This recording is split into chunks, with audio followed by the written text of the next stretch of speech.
In fact, why don't we talk about harvest for a little bit? So, this is a hand harvested growth. The technology for harvesting with tree shakers is not there yet, but it's getting there. That's in the future. And if you were planting a grove now, you definitely want to shape your trees to be harvested by a tree shaker. So you want like a clear vertical trunk, 30 inches. And that's worth messing with your trees to get that now, because 6 years from now, there'll be harvesting contractors who say, I'd come in and harvest your grove for you if it's, if the trees are spaced well enough and it's got these nice, clean vertical trunks. And that would be something probably similar to a prune harvester, which got a pair of catch frames on each side of the tree. They shake the trunk, the fruit comes down, it goes through picked up on a conveyor belt and goes into a bin. They've tried that technology. The problem was that the bark on the olive tree is on about as firmly as the peel on a banana. And so when you shake that tree, the bark comes off. So they're working on a redesign of the shaker heads so that they can do that without wrecking the bark on the tree. Once they get that worked out, I think mechanical harvest is going to be an option. Oh, yeah. So I'm doing hand harvesting, and you guys probably do too, right? Yeah. So nets are the way to go. Now I used to use these blue plastic tarps. Tarps are misery for several reasons. They blow around in the wind if it's a windy day. You got your tarps flapping all over the place. They collect rainwater, they collect dirt, and if your ground isn't dead flat, when the olive hits the tarp, it rolls away, rolls off the edge someplace. So I went to nets. These are standard olive nets. They come from Italy. Typically they come in a single big pieces, 10 meters by 10 meters. I usually cut those into quarters. So I spread the nets under the tree, and that's another good reason to have your tree pruned up off the ground so you can actually get under there and get your net spread out. Early in the season, when I'm harvesting green fruit that's hanging on pretty tight, I use little rakes. These are just rakes I made myself, wooden rakes. And just basically like when your kids were little and they'd get out of the bathtub and their hair's all tangled up and you gotta comb it out. Just going through here, raking out the olive. That early season stuff is kind of work because when the olives are hanging on tight, it just takes a lot of energy to get them off the tree. And at that point, I'm harvesting maybe 500 pounds a day, working by myself. And that would be mid-October. I start mid-October by the calendar because it takes me a long time to harvest my fruit, and even if it's been a late season and they're not really very ripe, I'm going to go ahead and harvest them anyway because I'll never get done if I don't start. And so that early harvest is going to make a very pungent oil, but I can blend it back with the late harvest stuff later on and kind of balance that out a little bit. Do you determine ripeness primarily by touch, color? It's primarily by color. They recognize those 7 stages, so totally green is stage 1, okay. And then a little bit of a half a blush of color on the surface is a stage 2, and then up to stage 7 is purple all the way to the pit. Okay. And so there's a bunch of literature out there about oil harvested at average stage 3.5. You collect 500 olives, you measure the average stage, and that's academic stuff as far as I'm concerned. I don't have the interest to actually sit down with 500 olives and score every one, and then keep track of how that oil worked out. I mean that's too fussy for my way of thinking. Right. As the season progresses, the fruit's continuously ripening, and the more it ripens, the more it's ready to fall off the tree. And so by early December at some point, by early November, I start knocking the trees down with a pole. So these are fiberglass poles. Some people use PVC pipe. PVC pipe is too floppy. You're doing a whole lot of work and you're just deforming the pipe, you're not getting the fruit off the tree. So these are poles which are handles for long handle pruning saws. So you go to your farm supply store and they come in lengths up to 16 feet, and I use a combination of 8s and 12s. So I'm starting in close around the tree, I'll use an 8, and then if it's got a bunch of stuff up tall, I'll grab a 12-foot pole and knock down the tall stuff. So you're just whacking the branches with the pole and they'll all fall off as they're ready. Exactly. So somebody said, you mean you beat your trees? I said, no, I don't beat my trees, I spank my trees. I'm not trying to, a happy spanking. Yeah. If you use this thing wrong, you can actually demolish a tree with this pole. Yeah. But if you use it right, you can knock down the fruit without really hurting the tree. And so partly it's a question of, if this is a branch, you want to be hitting it at a kind of a narrow angle like that. If you hit it right along it, you'll just knock off all the side branches. You come across it at kind of a narrow angle. So we're going and so like this, and it's very effective.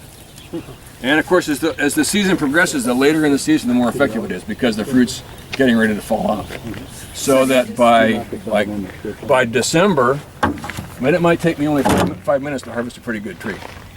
And I'm not trying to get every last olive out of it. I'm trying to get 80% fast. If I leave 15%, 20% behind, that's okay. What you're getting is the ripe ones, and the ones that aren't ripe are probably staying on the tree, right? Yeah, but I'm not going to come back and harvest it twice. Okay, right. So what I get is what I get. But the point is that if you made a graph of efficiency versus thoroughness, it has an inflection point up there someplace where you say, okay, like if I go for 80%, I can go through here really fast. If I go for 95%, it's going to take me 3 times as long to get that extra little 15% worth of stuff in there. It's not. That's what me and my husband do when we harvest. We try to get every single olive. It's really helpful. Yeah.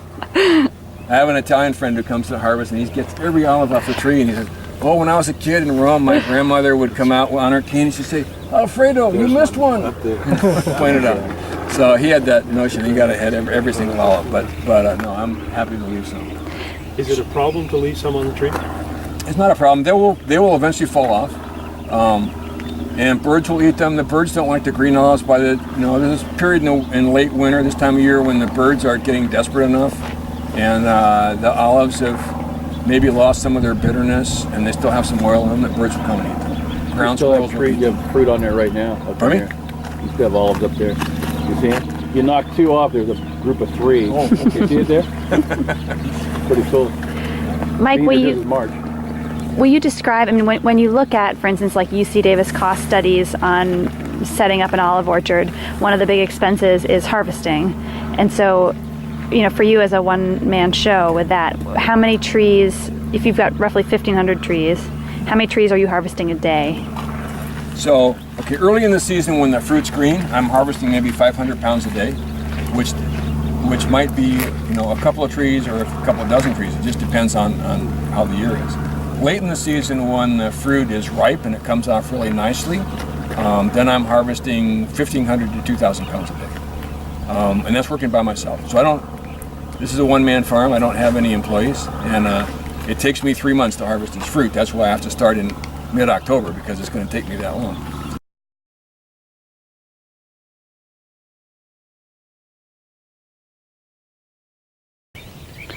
So, coming back to the issue of harvesting the fruit, you want to get it milled as soon as possible after it's been harvested.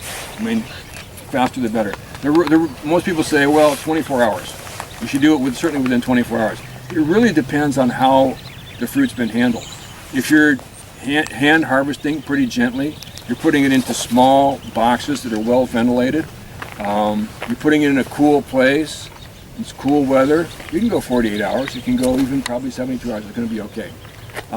If you've harvested it violently, you put it in a macro bin where the fruit's 30 inches deep, and you put it on a truck and send it 200 miles down the road, and you stick a thermometer in there, and the temperature's 125 in the bottom of the bin. That was too rough on the fresh soap. Yeah. So the question of how rapidly you have to mill the olives really depends on how you've handled the fruit.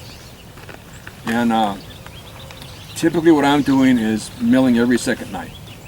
So if I start, say, at 7 o'clock in the morning on Monday, and I'm going to mill on Tuesday night, then the longest the olive's been in a box is 36 hours. And the shortest the one's been 40 minutes, because they're the ones I just finished picking before I started milling. So that's kind of my schedule for myself. And I think a lot of the really bad oil stuff that it's been sitting around for a week or more at the mill. Mills get backed up, they have a machinery problem, something broke down, they're waiting on a part that's coming, FedEx from someplace far away, and they don't want to tell their customers. They just kind of get this thing going and kind of work all night and get things. But often it happens. I think it's actually fairly common that fruit that you've brought to a commercial mill ends up sitting around longer than you wanted it to. Do they keep it in cooling rooms? Well, if they had a cooler, that would be great. But they don't. But typically they wouldn't. This is all happening in, say, November, December, so it's a cool time of year, luckily. And if it's sitting outside and maybe have frosty nights or something, that's great. So. What's the capacity of your milling machine? So my little mill over there, the nominal capacity is 400 kilos an hour. But all these mills have a nominal capacity which is in fact too high, higher than you would really want to run them. Basically, the slower you do it, the better things work. And so I typically run it somewhere around 275 kilos per hour. And given the startup time and the shutdown time and the cleanup time and the screw up time and a few other things like that, I'm typically doing, and I can comfortably do 2 to 3 tons a day with that mill. So when I was doing milling for outside people, that was fine, except when somebody would say, and this, if you're thinking about starting a mill, and there's an aspect of the business that will make you crazy. If somebody calls up and says, I'm going to be there at 8 o'clock in the morning with 1 ton of fruit, and they show up at 5 o'clock in the morning, at 5 o'clock in the afternoon with 5 tons of fruit, because they had a whole lot more olives than they thought they did. And now you're going to be up all night, dealing with this thing that was off schedule. So that is an aspect of it. But that mill is sized to my operation. If you go shopping for mills, what you'll find is that there are some little mills that will do like 40, that'll rated at 40 kilos an hour, something like that. Those are basically, I'm gonna call them toys. I mean, they're not cheap. They might cost $30,000 or something, but there's a lot of compromises made to get a machine that small. This is like the smallest size I think you would want to go with to have actually a genuine good industrial mill. And then, I mean, there are places that do 3 tons an hour. I mean, California Olive Ranch has a place, they've got like rows of mill, each mill is doing 3 tons an hour. And they can crank it through hundreds of tons a day in big operations. The economics of owning your own mill is that, for me it worked out, and I think there's still a shortage of milling, for sure, milling capacity. Your experience with you've taken yours to Charles? Yeah. And is he able to schedule you pretty readily, or yes. is it? Yep. I mean, we usually have to wait for him to get all his done, typically, which isn't a big deal for us. We just harvest for a couple days, and we'll take it in, and within literally an hour, he has it milled and ready for us to pick up. And next day, we'll bring our next batch in, and so it's really a 1 day process. Great, yeah. I know in this area where there's lots of small producers, everybody wants to harvest on the weekend when they're home from their job, and they get their friends over, and so there's like this huge influx of olives on a Sunday night, and the mills aren't up to handling it. There's just too many people for the amount of mills. So there's only 4 mills in this general area of the valley, and 2 of us don't do outside milling anymore. So there's really only 2 that will take the outside people. So if somebody's thinking in terms of a business, I think that's actually a reasonable business to have a milling operation. We work really hard for 90 days and then take 270 days off.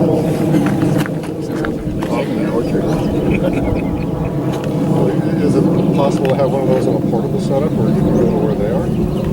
There are 2 mills in California that are mounted on trailers that they're towed around by trucks. And they have generators because these things take 3-phase power or something like that. Usually the farmer doesn't have that kind of thing. The one I'm most familiar with, the guy who owned it had lots of problems with scheduling type things. Okay. They'd pull into a place, they need flat ground, they need a potable water source, they need some place to dump the olive waste, because when you're milling olives, 80% of the material is going to be waste. And then, either the stuff wasn't harvested or they had way too much, and then it gets 2 days behind, and now the people all the way down the schedule are. So he's changed his whole business model. Now what he does is he does event-type milling. And typically it's a winery that has some olive trees, and they're going to do an event. And so they come in, they have some olives, they get all their favorite customers there and ply them with wine, and everybody can see it happening. And he charges a flat rate, $6,000 a day. To bring his mill to your place. Okay. And so it's by the day, and if you don't have your olives picked, that's your problem, it's not his problem. Formerly he was charging by the ton. That was problematic because it's very difficult to anticipate the amount of fruit that people can do. So as a business, maybe is there an olive mill in Idaho, do you know? Probably not. We got to do some research. And how about hasn't gone that far yet, huh? How about your situation in Texas? Is there a mill in your neighborhood? Yeah, it's 20 miles away. She's got 10,000 trees. and so it's something she'll mill it for us. Okay. She'll mill it, but she might not give us our oil. Well, there's another issue. Is are you getting your own oil back? Right. Yeah. And I used to gauge this guy Lewis Johnson up in Oroville, and I was kind of suspicious. He turned out he's a real salt of the earth guy. I totally trust him. Completely honest character, so I was happy with that. I've had an apprentice the last 2 years learning how to run the mill who's growing olives in Maui. And on the leeward side of Maui at 4,000 feet, there's a little microhabitat that's suitable for olives. And he's a smart guy. His business model runs like this. There are lots of wealthy people who want to build their house on that part of Maui, but they can't get a building permit unless they're actually genuinely engaged in agriculture. So he goes to those people and says, I'll plant olives on your ground. You pay me to plant them, you buy the trees, you pay me to maintain them, and then you can sell me the fruit. Or you can bring it for me to harvest. And since I have the only mill on the island, I'm going to charge you $1,000 a ton to mill your fruit. Whatever. I mean, that's kind of his business model. That's brilliant. Yeah, there's something about monopolies. That's called other people's money. It works well. Yeah. But yeah, I mean, there is the whole set of issues of getting your oil made and making sure you get your own oil back. Why don't we?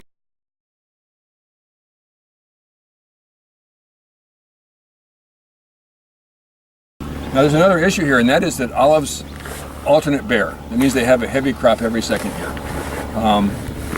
Alternate bearing would not be a problem except that the trees in California got into synchrony with each other. So we had a bunch of bad years in a row, then we had a perfect year. All the trees had a heavy crop. Now they got into alternate bearing and synchrony, so that, and it's still going on, this is like 15 years out, so that in even numbered years we have a heavy crop. This is 2014, we have a heavy crop. Odd numbered years we have a lousy crop. And it's true all up and down the state of everybody. Heavy pruning is one of the ways of evening out alternate bearing. I mean, unpruned trees, it's going to be 100% zero, 100% zero. Heavily pruned trees, it's going to be 65, 35, 65, 35. So there'll still be some effect of it, but not as severe as it would be if the trees were left alone. So yeah, in the heavy year, it's a long harvest. But also in a heavy year, I'm less concerned about being thorough. I mean, there's so many olives around. I'm not going to get to it all. Right. This is about 7 acres of olives here. It's going to produce, in an on year, it's going to produce something like 30 tons of olives. In an off year, it might produce. I think last year I harvested 9 tons off year. So that's kind of the range of fluctuation I have. And then how much oil do you get per ton of harvest? So a ton is going to make somewhere between 35 and 45 gallons of oil.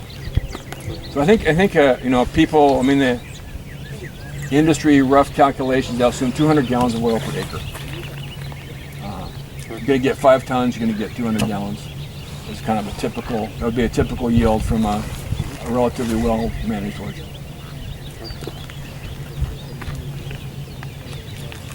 So you say you're getting 35 to 45 gallons per acre per ton.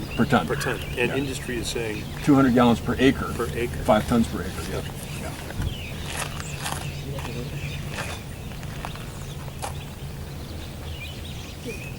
Well, that sure was great olive oil. You sort of went after that flower class.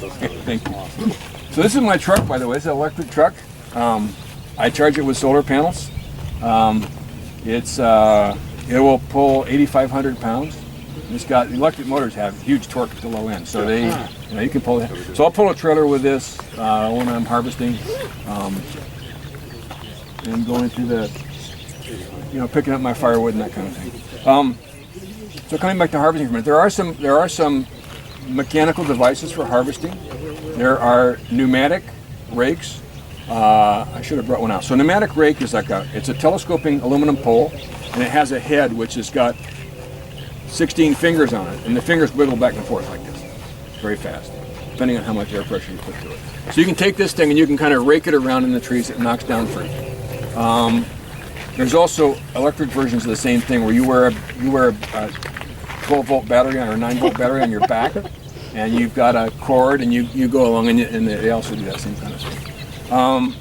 I was kind of an enthusiast for that tool at the beginning. I've lost my enthusiasm for it, partly because if you set aside the fruit that you've harvested with that rake, and just let it sit for a couple hours, and then pick it up. Every single fruit has a bruise on it because those little mechanical fingers have whacked the fruit and knocked it down. So you see bruise. So that's, you have now damaged fruit. You need to, be really fast about getting that stuff milled, get your oil out of it, because it's going to start some reactions in there. Things are going to start to oxidize. You're on your pathway toward problematic oil, so you need to do it really fast. The super high density Arbequina plantings you see around California, they harvest with a machine that straddles the hedge. The trees are pruned into a hedge. They have a machine that straddles the hedge. It's got one wheel on each side, and it's got these fiberglass rods that whirl around inside there, knock the fruit off, and gets picked up on a conveyor belt and shifted over into a bin two rows over. That's really brutal on the fruit. Places like California Olive Ranch claim that they process their fruit within an hour of harvesting. They have to. They've just mashed it, and they harvest it very green. They harvest it in September even, or early October, because the machinery is so violent. Hand harvesting can be pretty gentle, and I mean you can just. I mentioned using these little rakes, but you can just get out there and harvest with your fingers. That's quite gentle, and that fruit's not going to be damaged, and you can actually have a longer period of time before it gets to the mill. So with table grapes and curing grapes, you curing olives, you would want to hand as much hand as you'd want to hand pick those. Yeah, you want to get yourself a little belly basket and just pick them very gently. Right. Now there are actually some of the big commercial table olive growers have a new harvesting technology that they're using, which is a big rotating brush. So it's kind of like a brush, like you'd sweep the streets with, or something like that. And it's on an articulating arm, 6 degrees of freedom. It's mounted on a bobcat, and it comes through there and it brushes the olives off of it. And apparently that is gentle enough. Yeah. And expensive enough. Yeah, I think they said $55,000 for the head, plus you get the bobcat. I figured. Yeah.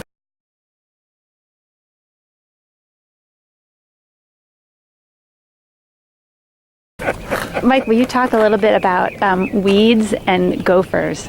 Okay, so gophers love olive trees, and when I first planted this block of 1,050 trees right here with the initial block, I lost 300 trees the first year, and I trapped, I forget what it was, 400 or 500 gophers out of it, and it was just It was ugly. Yeah. Once the trees are established, the gophers are no longer going to be a problem. But it's the young tree. And managing a newly planted orchard is a very different proposition from managing a mature orchard. The mature orchard pretty much takes care of itself. So when you've got those new little trees, I mean, they're tender with respect to irrigation. They're susceptible. They're vulnerable to gophers. They'll get totally covered up with weeds. There's a lot of issues with newly planted. Do deer eat them? And I don't have deer here, so I don't actually know the answer to that question. They will? Yeah, I lost 2 acres my first experience. We fenced it off and that did the trick. We planted, went to Oregon for 2 weeks, came back and they were gone. They were gone. I mean, I thought someone stole them. I got home at 1 in the morning, hit the brakes. It wasn't funny, you know. And you hit the brakes and there was nothing there. It was like eating asparagus right down to the ground. My neighbor goes, yeah, there was 27 deer just laying down in the orchard hanging out. Yeah. You know, jackrabbits also will eat them right down there. Yeah. Did you hear that?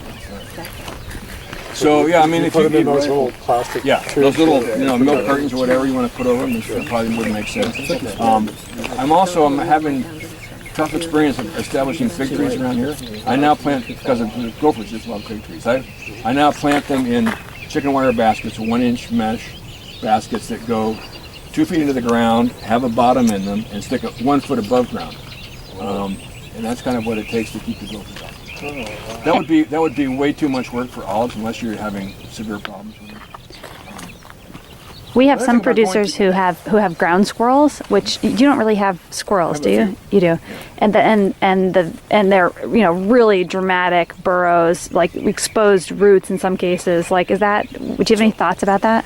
Yeah. So ground squirrels, I don't think they don't eat the tree, but they dig huge burrows. They'll dig 2 cubic yards of dirt come out of the ground underneath the tree. So now it's unrooted. I mean, it's going to blow over in a big wet storm. Not because they damage the root drain just because they took all the soil away. And yeah, ground squirrels are another issue you need to keep.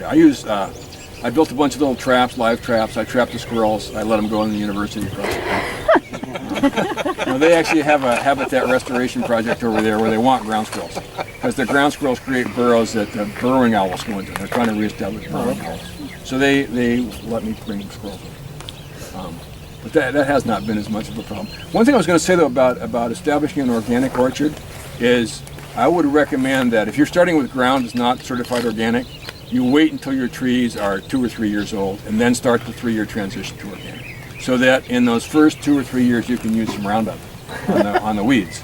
Because if you have weedy ground and you've got your drip emitter there and here's your young tree and you're going to get this giant bunch of Johnson grass and all this stuff growing in there, it's going to overwhelm the tree. It'd be nice to be able to go in there with your backpack sprayer and just make a little circle around each tree and keep those weeds away. And by the second year, the trees are established. They've got some strength and they're getting bigger. Then you can go start your transition to organic. Could you do the same thing with that portable flamethrower that you showed last time we were here? Yeah, it doesn't work on grasses. Is the problem. So grasses, the growing point is well protected down inside the plant. Okay. So on dicotyledonous plants, yeah, a flamethrower does a great job of cleaning up the weeds. Okay.